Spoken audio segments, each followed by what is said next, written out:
খুব পটপটে করবেন এবং কত নরম হয়ে গেলেন, সুজি দিয়েও কত নরম, দেখুন আমি হাত দিয়ে দেখাচ্ছি আপনাদের। এটা তেলটা ছড়াতে হবে আপনাদের দেখার জন্য করে। বন্ধুরা, তাপসী রান্না করে স্বাগত। আজ আমি আর একটা ভালো রেসিপি নিয়ে চলে এসেছি, সুজির পরোটা। দেখতে থাকুন পুরো ভিডিওটা। এই দেখুন, আমি কড়াতে একটু লিকুইড দুধ নিয়েছি, গুঁড়ো দুধ আর কি, জলের মধ্যে আমি একটু করে নিই, একটুখানি গরম করে নিলে আমি সুজিটা দেবো।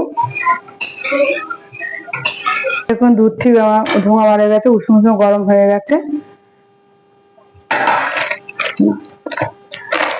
আমি সেই 10 টাকার দামের যে প্যাকেট সুজি, সেই সুজি নিয়েছি।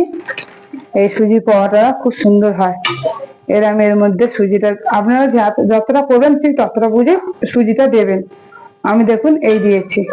এবার নাড়তে থাকবেন, নইলে একদম হয়ে যাবে, জড়িয়ে যাবে।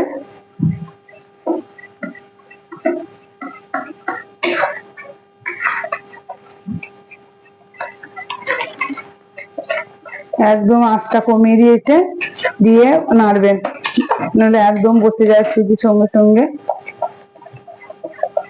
এই দেখুন, এর থেকে আর বেশি করবেন না। দেখুন এরকমই লাগাবেন, সঙ্গে সঙ্গে টেনে নেয়। আমি ওই জন্য এরকম লাভিয়ে নিয়েছি, সুজি তো সঙ্গে সঙ্গে টেনে নেয়। কিরকম গন্ধ বার হয়ে গেছে। এই দেখুন একটু নরম নরম করেছি। যেহেতু এটাতে এরকম চ্যাটচ্যাট করছে, খুব গরম, এর মধ্যে একটু ময়দা নেবেন, তাহলে মাখতে সুবিধা হবে। এবার খুব অতিরিক্ত ময়দা নেবেন না, যাতে মাখতে পারেন ঠিক সেরকমই ময়দাটা নেবেন। আর আস্তে আস্তে করে যতটা অনেকক্ষণ ধরে এটাকে থাকবেন আটার মতো। খুব গরম, একটু ঠান্ডা হলেই করতে হবে মনে হচ্ছে। আমি একটুখানি বললাম ময়ান দিয়ে গরম বলে মাখতে পারছিলাম না, আমি আবার ফুদে একটু হাওয়াতে দিয়ে আমি আবার একটু মাখালাম। তার মধ্যে একটু অল্প একটু ময়দা না দিলে তো আসবে না, একটু ময়দা দিয়ে ভালো করে ঠেকে নিয়েছি। অনেকক্ষণ ধরে আমি মেখেছি। দেখুন সুজিটা কেমন এবার কত সুন্দর নরম হয়েছে, দেখেছেন? এটা বেশ সুন্দর নরম হয়েছে। এবার একটু লম্বা করে, ঠিক যেমন পরোটার আকার আপনারা যেমন সাইজ করবেন তেমন সাইজের লেচি করে নেবেন। বেলবো, আপনারা ত্রিকোণাকৃতি করে পরোটা আকারও বেলতে পারেন, আর যারা ত্রিকোণাকৃতি না করে গোল করেও বেলতে পারেন। আমি ত্রিকোণাকৃতি পরোটা করছি।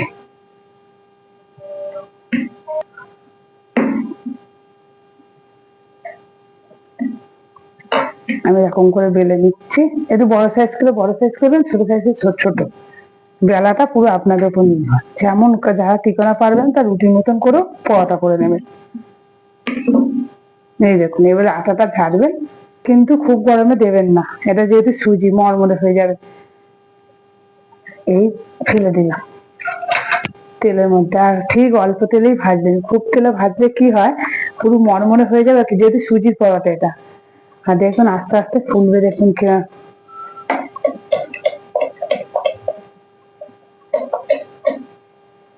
আর খুব সুন্দর খেতে লাগবে, এটা একটা নতুন।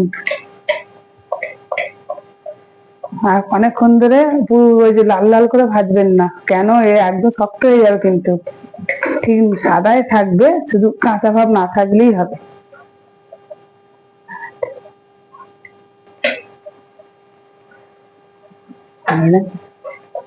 এই দেখুন ঠিক সাদা ভাব হবে, এরকম করে করে আমি লাভিয়ে নেব।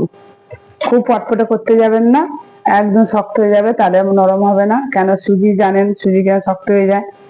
আর খুব কম আঁচে দিয়ে ভাজবেন। এটা আমার হয়ে গেছে। এটা একটা নতুন পরোটা, খুব ভালো লাগবে খেতে।